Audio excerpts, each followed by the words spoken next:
This is Andi Purewal of Boxing News. I'm joined by former world champion Darren Barker here in Monaco, Monte Carlo, however you want to refer to it. But Darren, how are you? I'm in Monte Carlo, mate.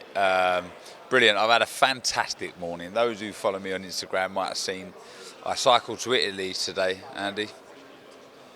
8 miles away, just shy of 8 miles. Me and Craig Richards got on a bike, 7 o'clock this morning, whizzed over to Italy, little cheeky panini, a cappuccino in Italy, and we cycled back. And here we are in the casino, living the dream.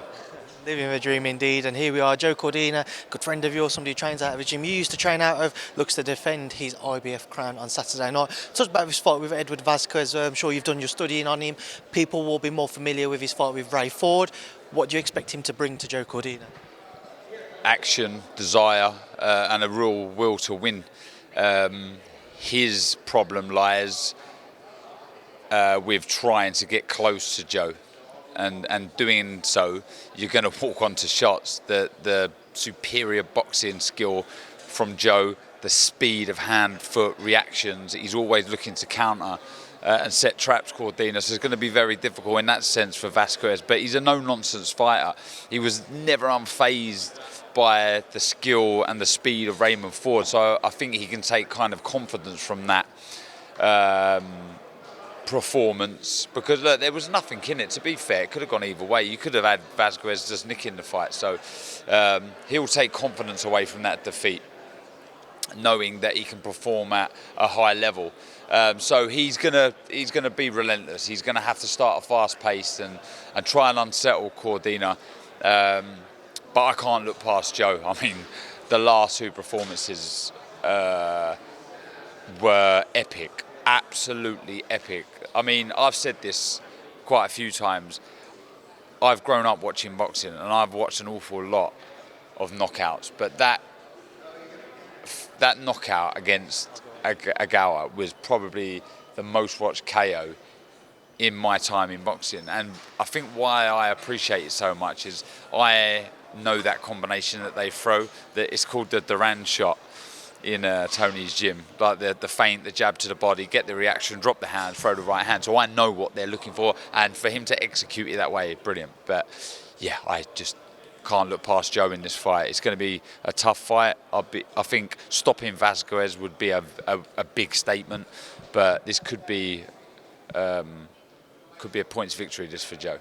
It goes without saying that obviously there's a lot of talk about what could be next for Joe. There's talk of Joe saying he wants the Navarrete fight. You had Foster pull out that 12th round victory this past weekend against Rocky Hernandez, and Lee Wood's been mentioned as well.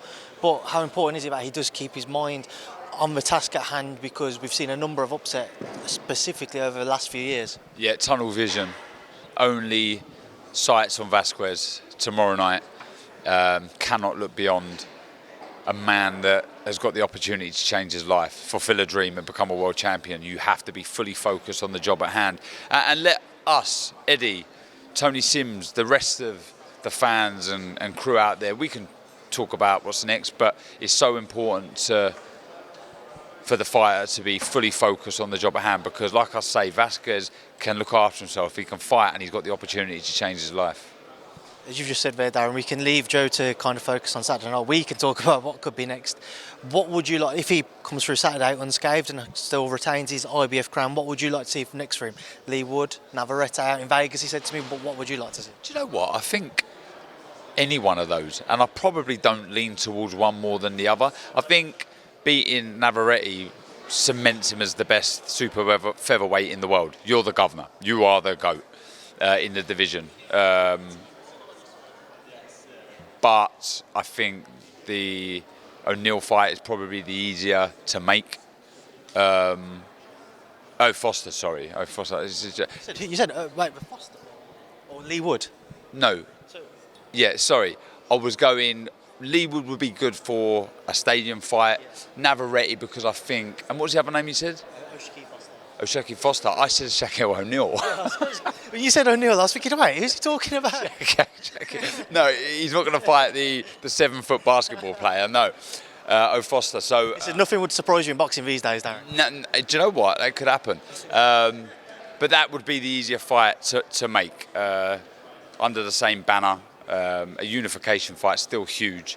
So yeah, there's options, and they're 3 good options. Just moving away from that one, get your thoughts on the rematch between Ali and Guzman. Heated face-off yesterday. What are you expecting this time around? You know, well, a faster start from Guzman, if I'm honest. Like there wasn't much in that fight, you know. And Ramla in patches, was boxing well. She has to remain so disciplined. She cannot switch off for a second. You don't really see that kind of knockout in the female game, do you? I mean, that was crushing. That was devastating. That was, I mean, as a thunderous shot as you will ever see, male or female. So we've seen it already here. You see it yesterday yourself. The confidence from Guzman is through the roof. She knows that she can not only hurt Ramla, but dramatically knock her out if she catches her clean. So I imagine from the first round, bang, straight to centre ring and try and bully her. She's not going to stand off her. She's not going to show her any respect. She's just going to try and mix fire with fire. But it's then down to Ramla Ali to be disciplined, move, box, make this as boring a fight as possible, nick the rounds. You know, don't engage. If you get involved with Guzman, you are going to get knocked out. You know, all of this sort of playing up at the press conference, and we're going to see it again at the head-to-head after the weigh-in. I don't think it's really, though she did look nervous, Ali, and I can understand why, as can everybody. But I don't think that's going to make any difference really, because the worst possible thing has happened to Ali. The worst thing has happened. She's been knocked out. None of this makes any difference. You've already been knocked out. The worst thing has happened via the way of her opponent, Guzman. So she's just got to switch off. Don't worry about it. Look, I've been knocked out. Crash. You know, I was well in that last fight. Let's try and get revenge. But it's hard to look past Guzman, if I'm honest. She's a beast. She's an absolute beast. Darren, away from this event here in Monte Carlo, this past weekend, one of the biggest talking points was the Tyson Fury-Francis Ngannou fight. I just want to get your thoughts and reflections on it, please. Yeah, I was doing the rest of the world commentary. Well, I mean, where'd you start? One, I thought Tyson Fury looked very flat, and I mean, at times in that contest, if you had to say to somebody who wasn't really involved in boxing and didn't know either fighter who out of the two looks like the novice and has never fought before, you would have said Tyson at times. I mean, it was incredible. I don't know if he overlooked Ngannou, he switched off, I don't know what it was, but on the flip side, Ngannou impressed me massively. I mean, I know he had aspirations and always wanted to be a boxer as a kid, but the way he conducted himself, the way he was switching and moving and doing the basics really, really well was so impressive. And his chin, he must have got caught with about half a dozen right hands and he did not budge. And I think that threw Tyson Fury off as well. I was thinking, flipping heck, like, I have just nailed this guy and he has not moved. And then the knockdown, he didn't seem to fully recover from that. But in fair, let's be honest, it was a fascinating spectacle, but the fight itself was a little boring bar that knockdown. And yeah, I mean, it was crazy, wasn't it? Crazy. Did Ngannou win in your eyes? I can make a strong case for him winning. I can also, there was a lot of times when neither were doing much, but he was picking some shots, Tyson, with a jab, and it could have gone either way. Maybe a fair result would have been a draw, because there were a lot of rounds that nothing happened. But I mean, Ngannou, I know I didn't know a great deal about him. I'm not against UFC, but I don't really follow it. His stock has gone from there to out of this world, and he's got some massive fights in front of him whenever he chooses to fight again. Imagine AJ Ngannou in Africa, massive. But do you know what? If I'm Ngannou, I'm screaming and shouting for the rematch.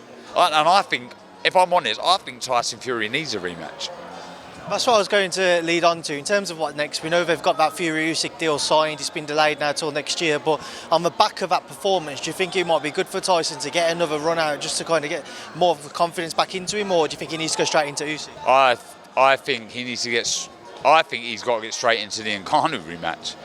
Personally, that's always going to overshadow anything he does. Even if he beats Usyk, people will say, "Yeah, but you lost to Ngannou."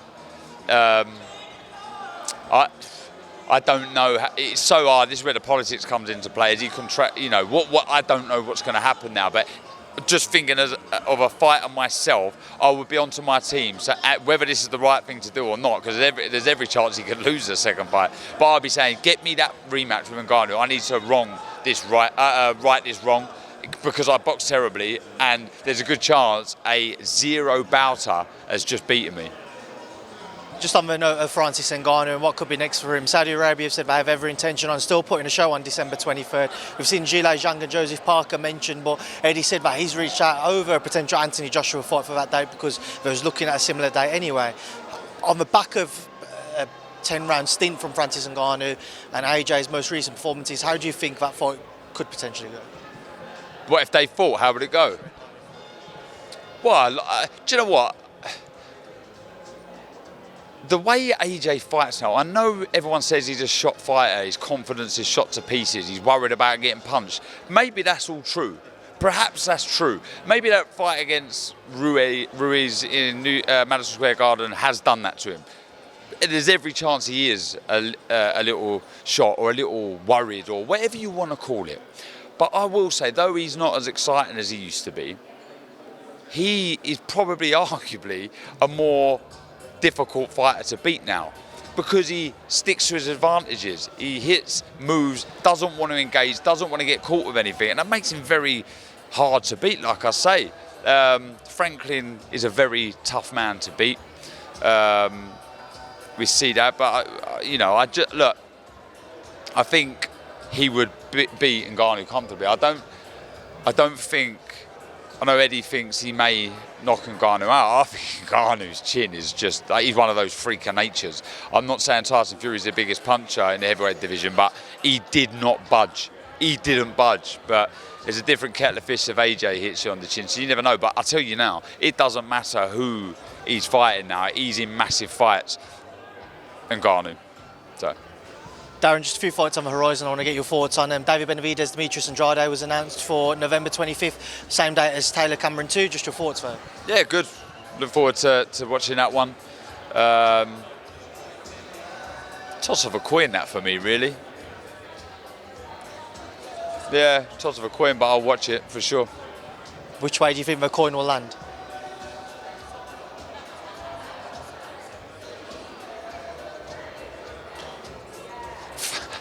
On its side. I'll ask you, what do you think? I know I'm supposed to be the expert, but I really rate Demetrius-Andrade because I do think he's an awkward fighter, but David Benavidez, with the style that he's got, I think he'll gradually grind down Demetrius-Andrade. I think he'll work his body and slowly get to coffee. There you go, yeah. I want your gig. I'm thinking of both sides of the argument there. I'm thinking, could he remain disciplined on Andrade, move and frustrate Benavidez, or Benavidez get on him and just use that size, power, and getting down the stretch? That's why I think it's potentially a fight of two halves. And then obviously on that same night, as we say earlier on though, Cameron Taylor 2, repeat or revenge? Repeat. I'm a massive fan of Katie Taylor, as I am Chantel Cameron, but you hear this saying all the time, father time waits for nobody, and I think maybe Katie Taylor's best days are behind her.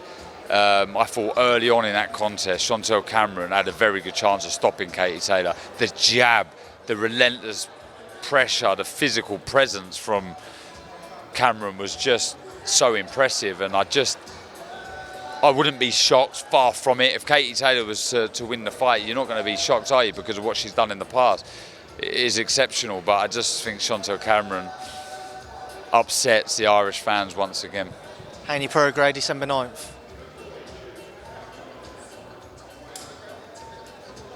Yeah, I might lean towards Prograis, you know. But another, it's another brilliant fight. It's another brilliant fight where yeah. What makes you lean towards it?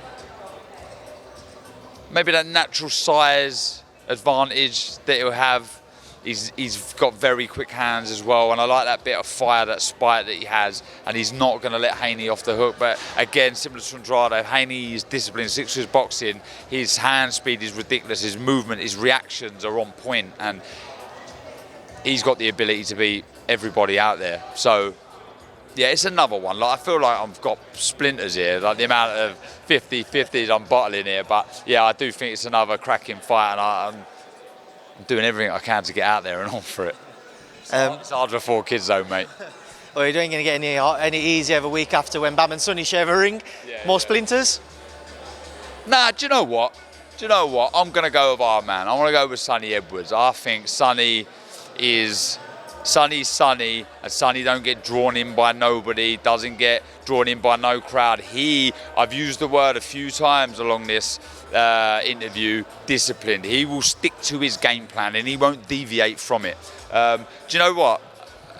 Watch some of Sonny's fights back. When Sonny is in full flow, letting his hands go, he's a joy to watch. You don't really see Sonny go through the gears because he's a very good mover and counter puncher with the singles and 2 shots. But when he goes through the gears, letting 4s and 5s go, honestly, he's a real joy to watch and a very, very hard man to beat. But Bam, an exceptional fighter. There are question marks. I know Sonny's not the biggest puncher in the world, but how much sparring would he have done with that broken jaw? You're going to need your timing and distance and reactions on point fighting someone like Sonny. And how will his preparations be for this? So yeah, I'm going with Sonny. Right, Darren, I appreciate your time. Now I'll probably take a bit more than you expected, so I'm going to leave you to get ready for work. Thank you for speaking to me. 25 minutes, mate. Got more time for you.